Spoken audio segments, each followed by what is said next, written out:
Hello and welcome to The Knowing Show. I'm your host, Christine Marie. And tonight I wanted to just talk to you while I was getting ready for bed because I felt really compelled. I was working on something tonight and I learned a little lesson that I wanted to share with you all tonight before heading to bed. I wasn't doing the Knowing Show. I was inviting a couple of folks to the Knowing Retreat. I've been hosting a retreat for the last, year and a half. I've hosted 4 different ones. One in Vegas, one in DC, one in Austin, one in New York. And each one has had a different theme, more or less. And they've been incredible. They've been so amazingly impactful, both for me and for the attendees. You know, the things I'm hearing back from folks is just, it's so encouraging. It reminds me why I do what I do. And, I've got a branding and marketing business and I'm starting a community for folks in the trades. And, at the end of the day, what do I feel called to? I really do feel called to bringing almost like a cry to people of it's time to wake up, and helping people know how to do that. Because there's so many people saying so many good and important things online today, but there's also a lot of noise. And so with the noise, there's almost competition for who do you listen to. There's a lot of good people to listen to. But I think the number one thing, if I was to say anything, is that I really want people to understand that they are what they need. It's time that we stop outsourcing our help, and it's time that we stop outsourcing our value and stop outsourcing our love and our belonging and connection even. I actually think that there's something really, really important about community with someone else. One of the most impactful stories for me was when I had this realization. The biblical story opens with God and the very first person created. They're living in perfect unity. Nothing's wrong in the world. There's all these animals. There's all this creation and nature, and it just is beautiful. But the person doesn't have a spouse, and the person doesn't have friends.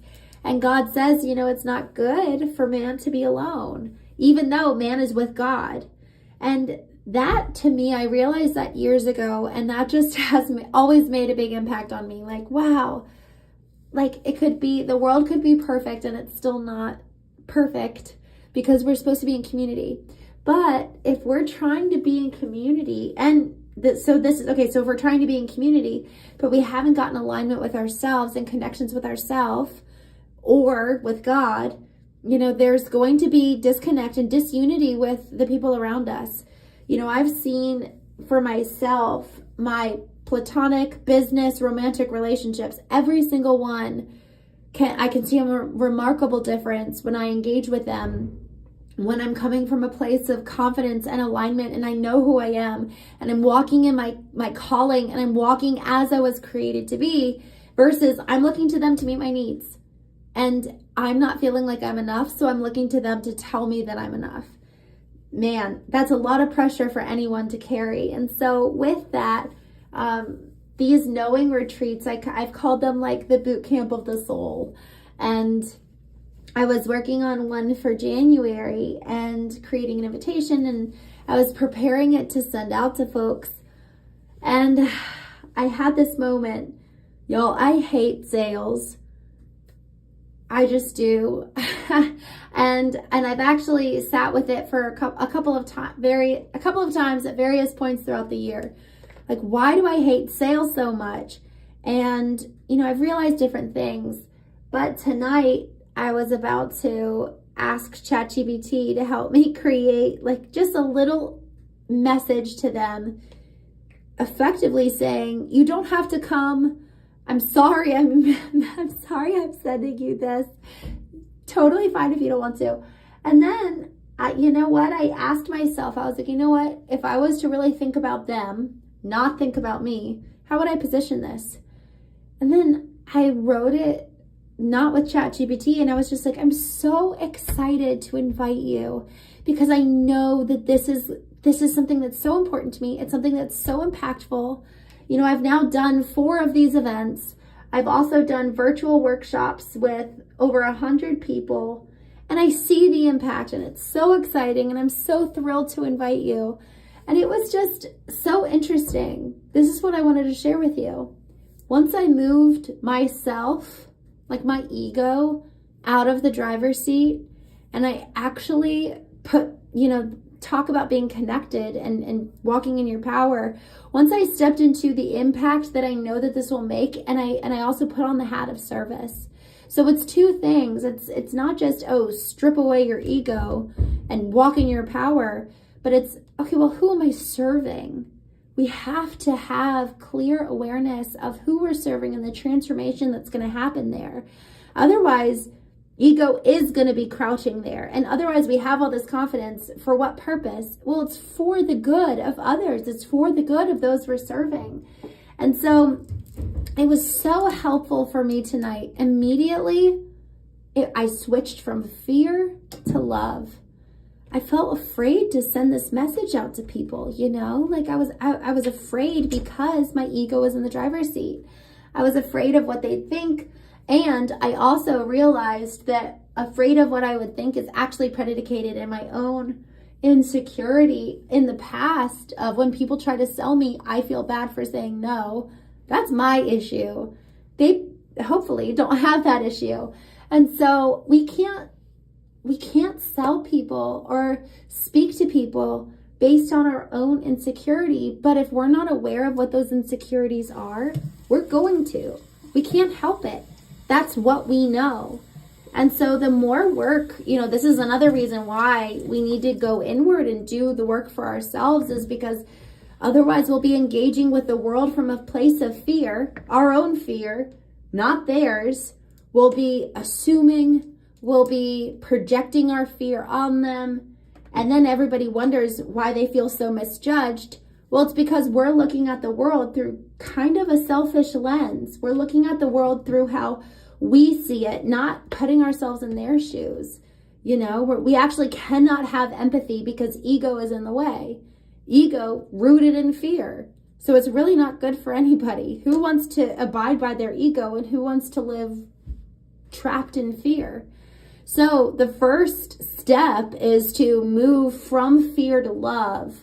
But love has to have a target.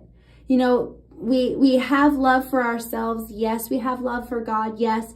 But there has to be oh my gosh, I just had this thought of the love from God comes in, it permeates our soul, but it has to have an output. It has to have a release. And there's a Greek word, lambano, which means to receive. And I really actually have struggled with receiving for a while in my life. But last year I stumbled upon this Greek word. And what it means is that it's very active. It's it's almost like a input-output type of flow. Think of it when a soldier receives a command. They're not just saying, okay, he receives the order and then he does nothing. No, it's actually expected that he goes and takes action. So lambano, receiving, is actually a very action-oriented word. And so if we're ever going to receive love from God, it comes in and then it flows out. We have to have a target. We have to have an output for our love. Otherwise, it won't go anywhere, and then is it even love to begin with? And I think that's actually, this is so interesting. I wonder if that's actually where we really can convolute fear and love, is because we don't have a real target. Man, I'm going to love you. Man, I'm going to help you. Man, I'm going to transform your life. Man, I'm going to just give you what I have. You know what I mean? We can't transform someone's life without their own acquiescence, right? Without their own willingness. But what we can do is give everything that we've got. But if we're rooted in fear, we're not able to really give from a place that's free. We can't give from a place that's effectively letting go of what the outcome is. If we're tied to an outcome rather than just an output, I want to output my love. I want to output everything I've learned. I want to output this transformation that I've experienced and share it with the world. And instead, if we're tied to an outcome, You better transform. You better change. You better XYZ. You better meet my needs. Man, that's fear. That's not love. Love is based on outcome or output. Love is based on output. Fear is based on outcome. So I wanted to share that with you all tonight as I'm getting ready for bed. Thank you so much for joining me tonight on the